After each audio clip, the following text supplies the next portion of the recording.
Your Excellency, the President of the Republic of Uganda, General Yoweri Kaguta Museveni, the Right Honorable Speakers and presiding officers present, the Right Honorable Prime Minister of Uganda and the Leader of Government Business, the Right Honorable Leader of Opposition in Parliament, the Cabinet Ministers and Ministers of State, the previous Speakers of Parliament of Uganda, the members of the Diplomatic Corps, colleagues, Honorable Members of Parliament, representatives of the development partners, the Secretary General and staff of the Commonwealth Secretariat, the staff of Parliament and National Assemblies, the accompanying persons, distinguished guests, ladies and gentlemen. On behalf of Parliament of the Republic of Uganda and on my own behalf, I welcome you to Kampala, Uganda, for the 27th Conference of Speakers and Presiding Officers of the National Parliaments of Independent Sovereignty States of the Commonwealth. It humbles us that many of you have traveled from land far and wide throughout the several hours to come and attend this conference and respect our invitation. You're most welcome. Your Excellency the President, the Right Honorable colleagues and distinguished guests, the Parliament of the Republic of Uganda is immensely gratified to have you in this function. We want to thank you for giving us time to come and open this conference of the speakers and presiding officers. Hosting this conference in Kampala is indeed a remarkable milestone in the legislative history of Uganda and in the 11th Parliament of Uganda.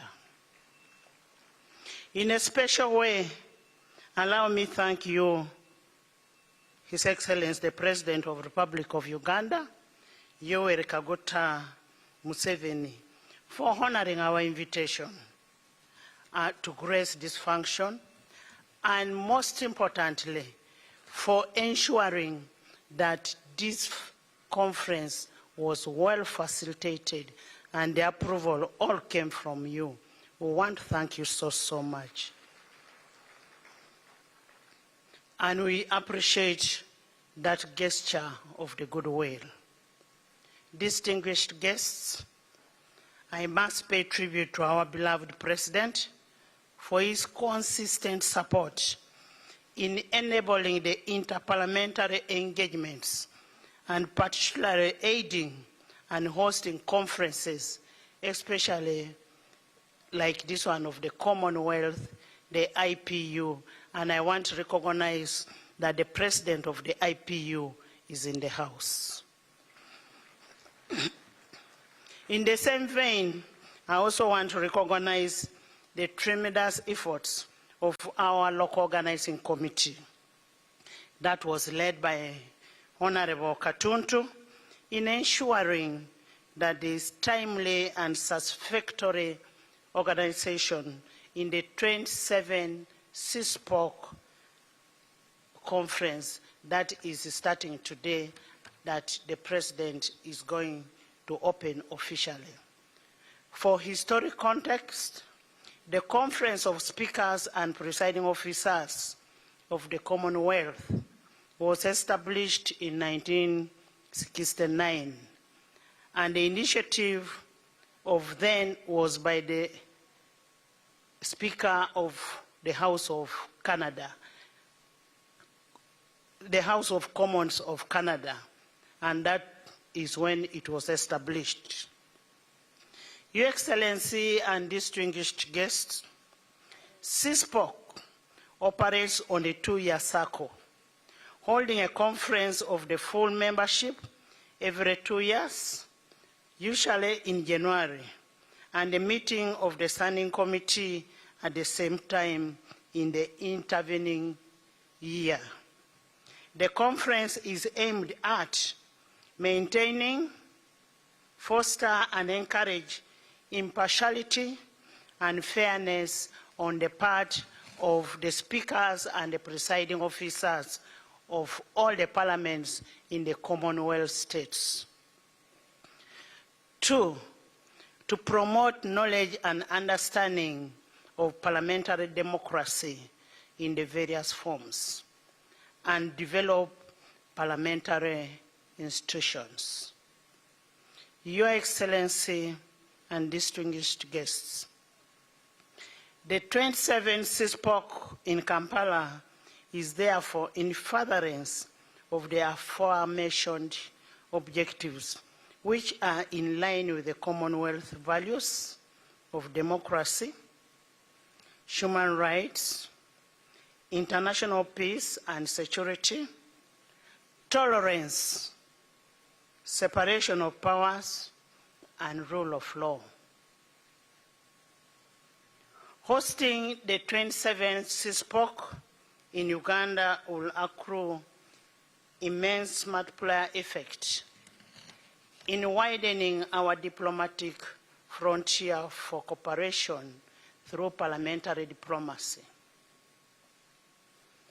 2, enhancing the tourism and trade, shaping the image of Uganda among the international community of nations, harmonization of legislative and parliamentary practices and procedures, 5, respect for partner states, irrespective of the size, the clout, the values, cultures, traditions, and where we disagree, we must do it respectfully. 6, uniformity in legislation and leveraging our international appeal as a hospitable destination. Your Excellency and honorable colleagues, our presence here is a testimony of our commitment to the continuity and prosperity of the Commonwealth. We are immensely gratified that you have taken off time on your busy schedules to travel and attend this conference. We do not take this for granted. We are highly indebted to you, Your Excellency. We convey our sincere thanks to the outgoing leadership under the stewardship of the Right Honorable Speaker of the Republic of Cameroon for their confidence in our ability to organize and host this event. And indeed, we have the ability. Distinguished guests, the Parliament of Uganda is a unicameral multi-party parliament established under Article 77 of the National Constitution. It comprises of 529 elected members of Parliament and 26 ex-officio members, of which 34%, that is 189 members, are female. Besides the directly elected constituency representatives, the composition of Parliament of Uganda also includes women members of Parliament, the youth, persons with a disability, the workers' MPs, the elders' MPs, the National Army, that is Uganda People's Defense. Honorable colleagues and distinguished guests, this speaks to the inherent diversity that is characterized in Uganda as a nation having 46.2 million people, spread across 65 indigenous communities, as it is listed in the 3rd schedule of our national constitution.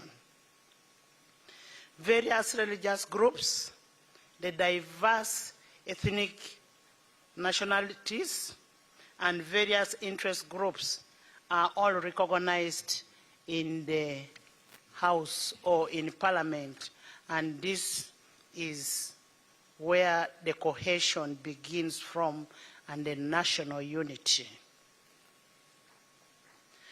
In all this, we pay tribute to the President, His Excellency Yoweri Kaguta Museveni, for his relentless commitment to realization of a just and fair society that works for all the people of Uganda, irrespective of their age, creed, religion, gender, and race.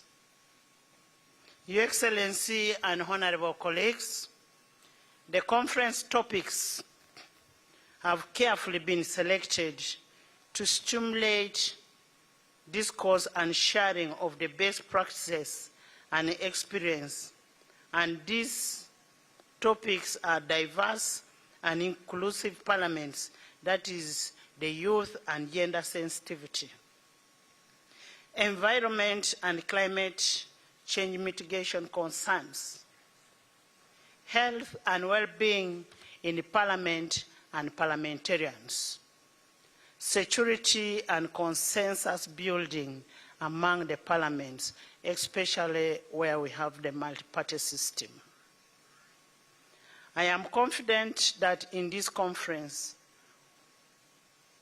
it will provide yet another platform for us to hasten our collective resolve and direct our energies towards the greater equity and inclusivity, democratization, good governance, and the rule of law in the commonwealth for the good of humanity that we do represent.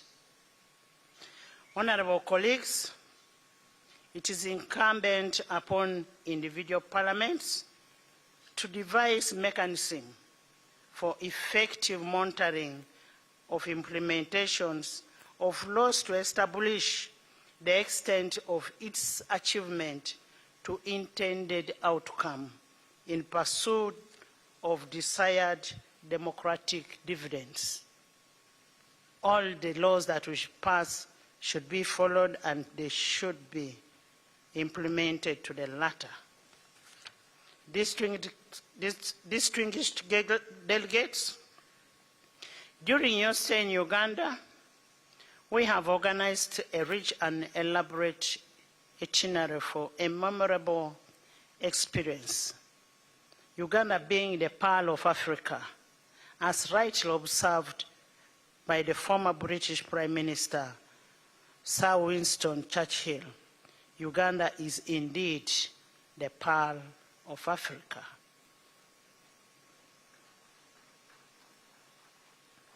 We therefore invite you to enjoy every moment in this beautiful land that is gifted by nature.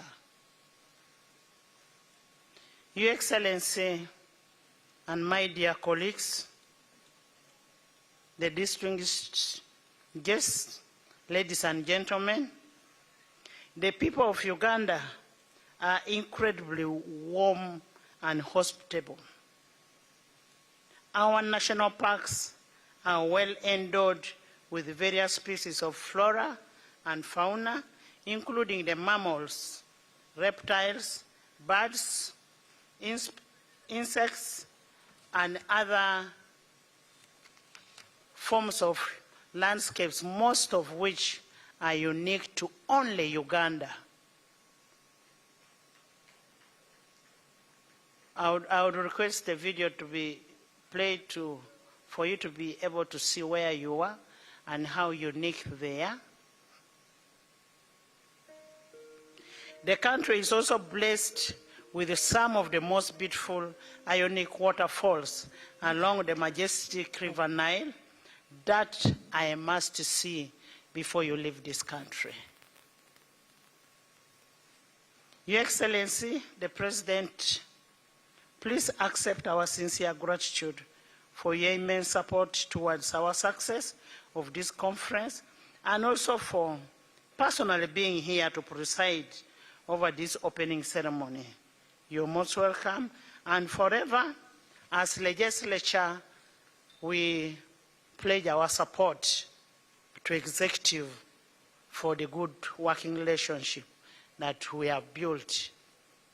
Right Honorable colleagues, I want once again welcome you, and I hope your visit to Uganda will be an experience like no other. I therefore wish you a fruitful deliberation and stay in a beautiful country in Uganda. I say all this for God and my country.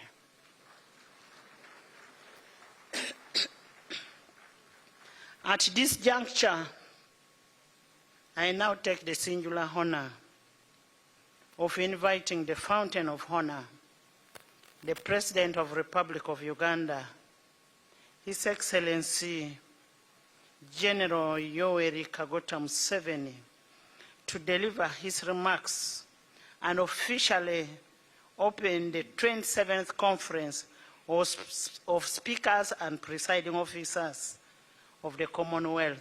Kindly please rise up to receive the President. Okay, thank you so much. Sit down, please. The Right Honourable Speaker, Anita Among, the Right Honourable Deputy Speaker, and the Right Honourable visiting speakers, the Prime Minister of Uganda, and all the distinguished guests. The gist of my remarks is like a slogan. And the slogan is, down with philosophical, ideological, and strategic shallowness. That is the gist of my statement. I am glad to address you and welcome you to Uganda as speakers of the Commonwealth countries. The Commonwealth countries have a combined population of 2.4 billion people.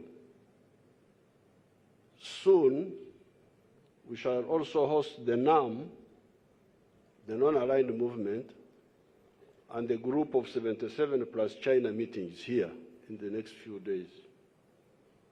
Those countries of the two international organizations have a combined population of 6.4 billion people.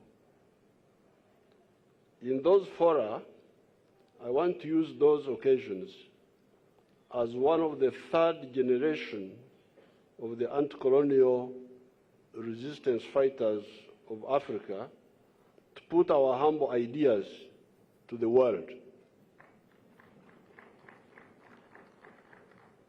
The gist of our ideas could be summed up in the slogan, down with philosophical, ideological, and strategic shallowness, in quotes. The human race has been here for the last 4.5 million years, beginning as Homo sapiens sapiens. These were primates that had a superior brain, a hand that could hold tools and do work, and bipedalism, that unlike the reptiles whose heads are constantly negotiating against obstacles on the ground, frees our heads to see far and think. So we are not like reptiles, we think better because we are bipedal, walk on two legs. It is this Homo sapiens sapien that has been the agent of change and transformation in societies all these millennia. These humans were only in Africa until about 100,000 years ago. That is when groups of humans started leaving Africa for other continents. You can therefore say that all the human race are either Africans, like we the Ugandans, or are former Africans, like those in Americas, Europe, Asia, and the Pacific. So all of you, you are either Africans or former Africans. And I welcome you, all of you. Initially, and up to today, man faced oppression from nature. That was the original problem of man, oppression from nature, by the floods, by the drought, diseases, etc. The humans, unlike the other animals, however, did not these other animals also face the same. The elephants, the what, they all suffer from the adverse phenomena of nature. The humans, unlike the other animals, however, did not face this problem of oppression of man by nature passively. This is the difference between man and the other animals. Man, using his ability to use his superior brain to think and his hands to work, strived to find solutions to the challenges thrown to him by nature. He started making tools to help him do work, the stone tools, the iron tools, until today, when he has got tractors, bulldozers, etc. These are all tools made by man to help him solve the problems he was facing. 1.5 million years ago, he invented fire, which enabled the human race to descend from the trees and become cave dwellers. The caves were more comfortable than the trees. They were warmer, rain-free, and safer. It is therefore this change in science and technology that is always the primer. This word primer, we use it in the army to mean a provocator, initial provocator. You can call it the initiator, the primer of social economic transformation.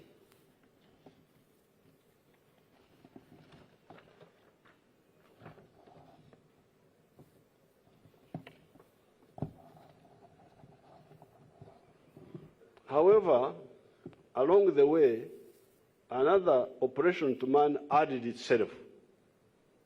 The original problem of man was oppression by nature. But along the way, another form of oppression added itself. That was oppression of man by fellow men. What is the form of this oppression? It is in the form of the wars of aggression. To kunyaga, kunyaga in our language means to loot. To kunyaga cattle and capture women, enslave, make bahuku, slaves, displace people, ethnic cleansing, colonize, or simply dominate indirectly, even if one does not physically occupy the other person's territory, i.e. neocolonialism and semi-colonialism. Why oppress it is because of greed. Yet this operation of man by fellow men is totally unnecessary and is also satanic and pagan. Indeed, St. Paul, in the book of the Acts of the Apostles, chapter 7, verse 26, writes, and this is in quotes, "And he," meaning God, "has made from one blood every nation of men," you former Africans, all of you, you are from one group, "on all the face of the earth, and has determined their pre-appointed times and the boundaries of their dwellings, so that they should seek the Lord."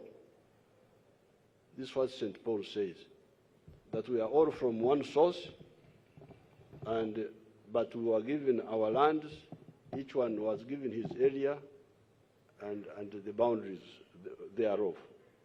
Therefore, for true believers, imperialism and colonialism and expansionism by force were criminal and satanic. The present crisis we have in the Middle East could be traced back to Roman imperialism, when at Masada they dispersed the Jews. Those who know that history know what happened, how the Jews rose up against the Romans and they were dispersed. This Masada was AD 70. AD 70, that's when I think it happened, if my history is still good. Up to now, we are dealing with the mistake of the Romans, you can imagine.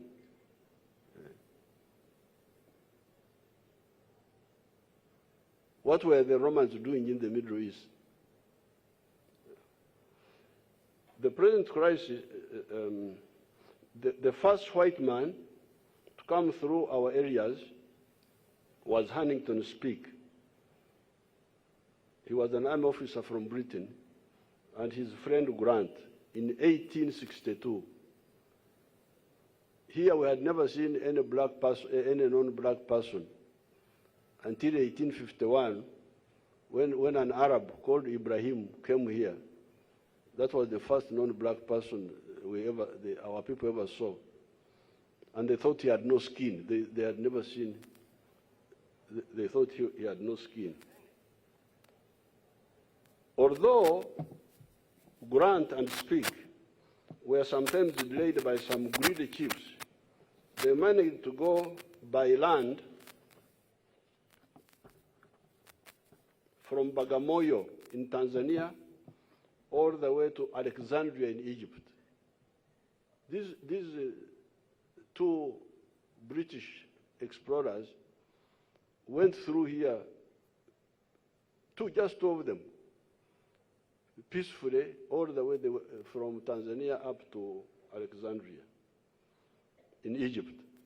Speke himself writes in his book, The Discovery of the Source of the Nile, on pages 94, 95, how the Baganda, one of our groups here, at Mtesa's court, at Mtesa's palace, Mtesa was one of our kings here, were admiring the items of trade he had brought, textiles, etc., by exclaiming. He writes wrongly because he writes in our language. He says that the people were saying irungi, irungi, meaning chirungi. It is good. So the people were appreciating the products which Speke came with, some of the products like textiles and so on.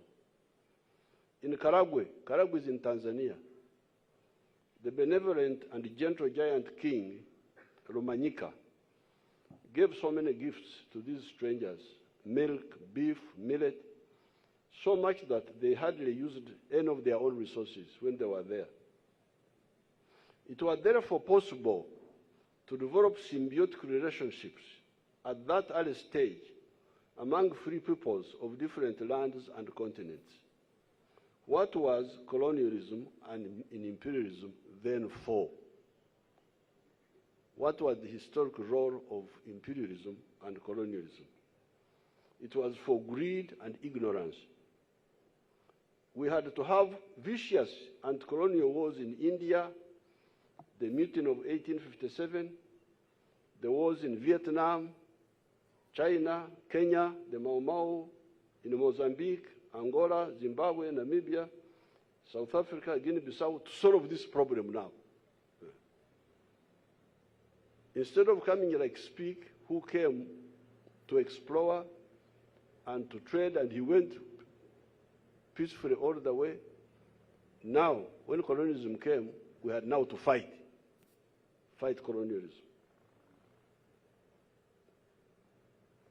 This is not talk of the most destructive inter-imperialist wars, the First and the Second World Wars. Those wars among Europeans, Germans, British, what have you, all those wars in which we were involved. I am called Museveni. My name is Museveni because our parents, the word Museveni is a corruption of the English word seven. Now, the 7th Regiment of the British Army was where many of the Ugandans served. So in their Bantu way, Bantu is our language, they said, Aba Seveni, the people of the 7th. That's how, so Mo 7 means one colonial soldier, so I'm one of those colonial soldiers.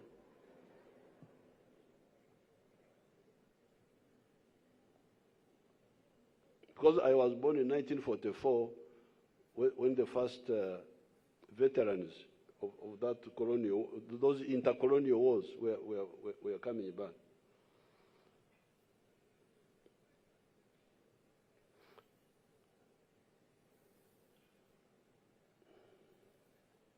When the dangerous illusion of empires was defeated, this is now how I come to the Commonwealth. Because when you talk of the Commonwealth, you must talk about it thoroughly and seriously, not just talk. When the dangerous illusion of empires was defeated, the elders of the countries that had been part of the British Empire decided not to throw away completely some aspects we had got from the British. The English language. The English language is a captured property. I now speak it. If I want to insult everybody, I use English. But it was brought by the British and we captured it here and kept it. And it's good because you can, when I met Her Majesty, the Queen, on one of the occasions, I told her that the Commonwealth is one of the international meetings where I go and I don't have to have earphones to translate for me. I speak directly, although we speak in different accents, but you can hear what I'm saying. This is a very big advantage.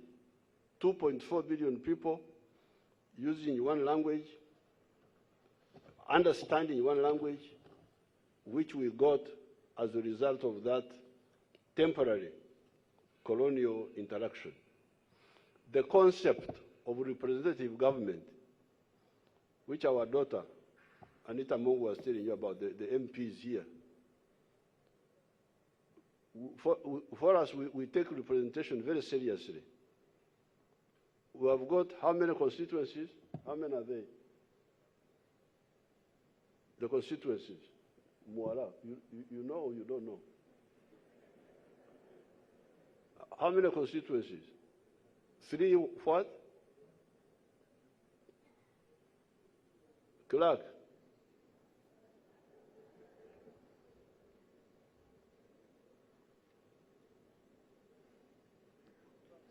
Huh? 314. The constituencies are 314. So, if we were to do like they do in many countries, to only have constituencies, how many women do we have now who came from constituencies? They are 14 or what? Huh? 1-4. Now you can hear. The constituencies are 314, where everybody competes. But out of the 314, only 14 are women who defeated men and everybody else. Now, in our long struggle for democracy, we didn't agree that just constituency representation is enough. Because if it was enough, why is it that the women, who are 51% of our population, only bring out 14 women out of 314 opportunities? That's why we said, in addition to the constituency members of parliament, let also have special seats for women.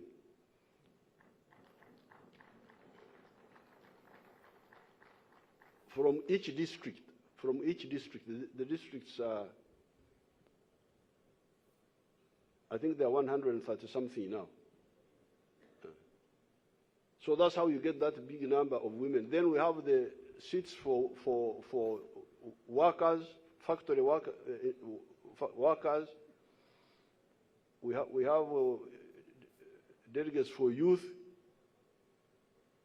and so on. So this concept of representative government, the British brought it to us, and we liked it and expanded it.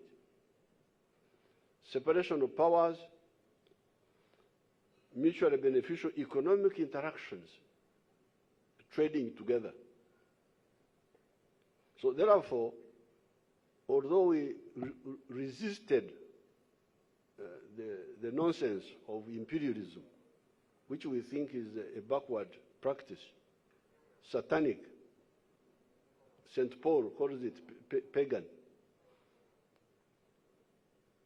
When we defeated colonialism, we said no, but some good things have come from these people. Let's keep them and let's stay together now as equal people, no longer as colonized and colonizer, but as brothers and sisters.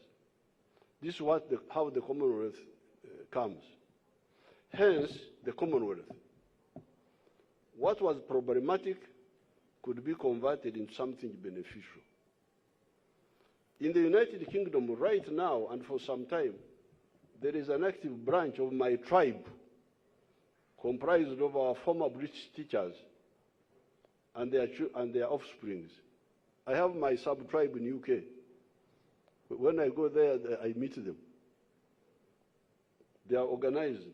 The current chairperson of our branch is one of the daughters of our teacher, Mwalimu Sullivan, that was teaching us economics.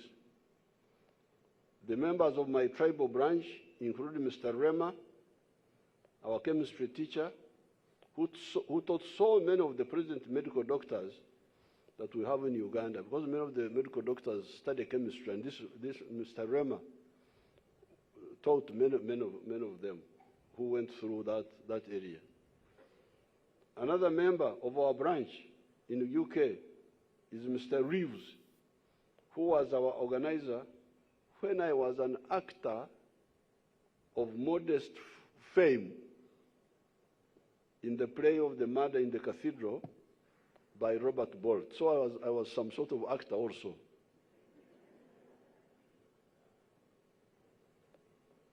Those interactions between the colonizer and the colonized, although negative for most of the time, had also their positive sides that should be built on for mutual benefit. The problem, however, is the persistent philosophical, ideological, strategic shallowness and chauvinism of so many actors. This philosophical, ideological, and strategic shallowness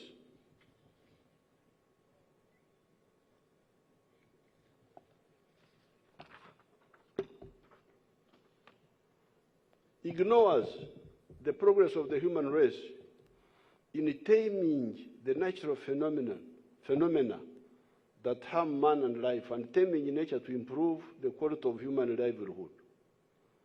The invention of fire 1.5 million years ago, the invention of iron, the invention of agriculture for crops and then for livestock, the steam engine, electricity, the railway, the automobiles, the aircraft, automation of factories, vaccines, AI and artificial intelligence, etc., have shown that the quality of life of man can be improved greatly and exponentially by those human innovations, irrespective of the social systems they live under. Instead of using this human progress for the benefit of all, some actors, out of greed and philosophical, ideological, and strategic shallowness, miscalculate and seek to monopolize knowledge and also use knowledge to oppress others. Example, the iron tools were used for oppression. The gunpowder, the aircraft, the nuclear weapons, the rockets, etc., were used for the same. The greed is a miscalculation. Because if you try to use knowledge to oppress others, they also strive to acquire knowledge to catch up with you and defeat you. It's such a waste of time. Why do you want to oppress me? Because I will counter-organize. This is why empires collapsed, all of them without exception. There's no empire which has ever survived. You can recount all of them because they are essentially evil. Empires are evil.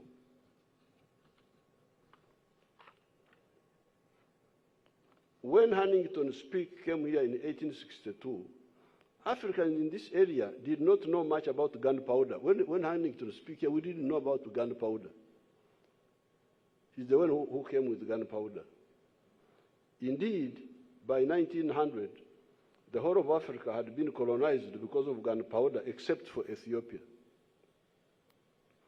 By 1994, the last European-controlled country in Africa, South Africa, had been liberated by the gunpowder of the Africans. So Africans are now to acquire gunpowder to chase the invaders.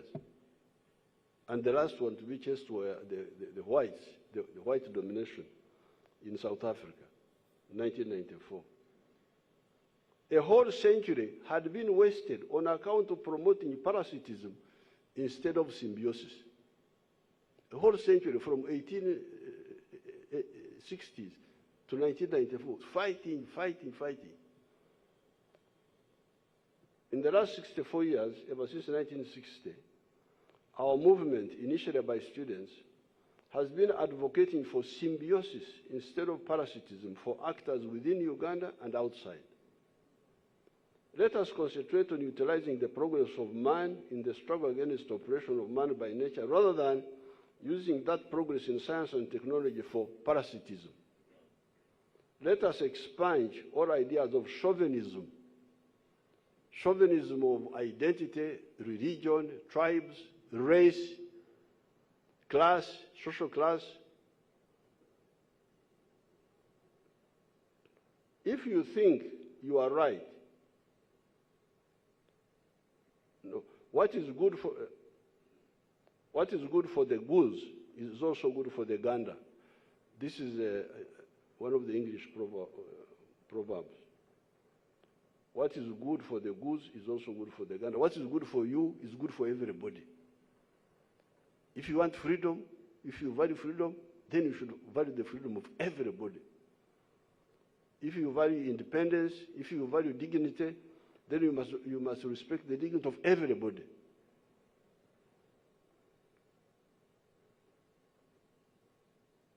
Stop manipulations and lectures to the societies that are different from yours.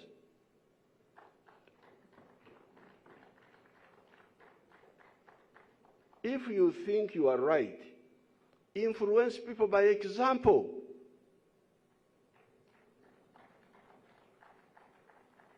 If you think you are right, influence people by example. In the book of Matthew, you know here we take Christians a bit seriously. So we believe in in the book of Matthew, chapter 5, verse 16, it says, "Let your light so shine before men that they see your good deeds and praise your Father in heaven." That's what it says. Lecture people, do that. No, you do good things.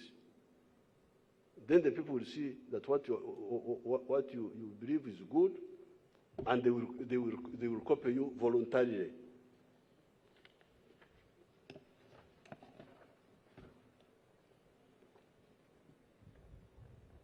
With this posture, the world will be peaceful and the progress will be rapid. The Pope failed to maintain Catholicism over Europe by force, in spite of the wasteful 30 Years' War and the Spanish Armada of 1588. You know, when Henry VIII of UK wanted to marry another woman, and then the Pope tried to dictate, and then there was a split. Then instead of saying, okay, if you want to leave Catholicism, you are free, the Pope tried to impose Catholicism, to maintain dominance of Catholicism in Europe by force. What was the result? 30 Years' War, the Spanish Armada. And he failed. He couldn't. He failed.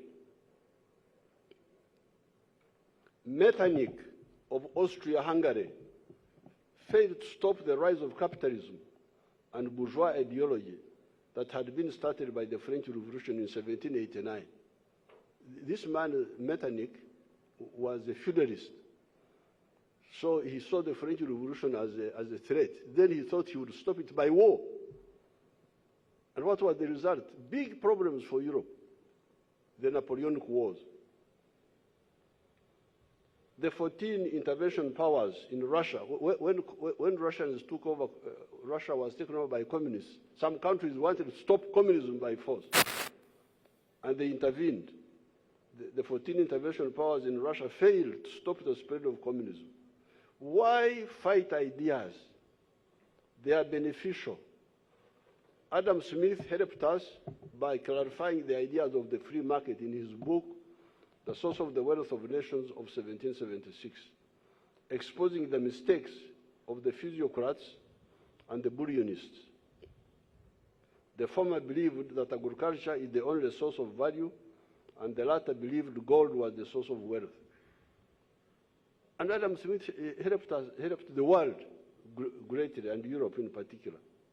Although the ideas of Adam Smith helped the free market by clarifying the role of specialization, division of labor, free enterprise and exchange, they had not, and maybe could not have done so, foreseen the limitation of their ideology when it came to aggregate demand and the role to be played by the state. That is how Maynard Keynes comes in after the capitalist crash of 1929. Yet Karl Marx had pointed out the importance of central planning.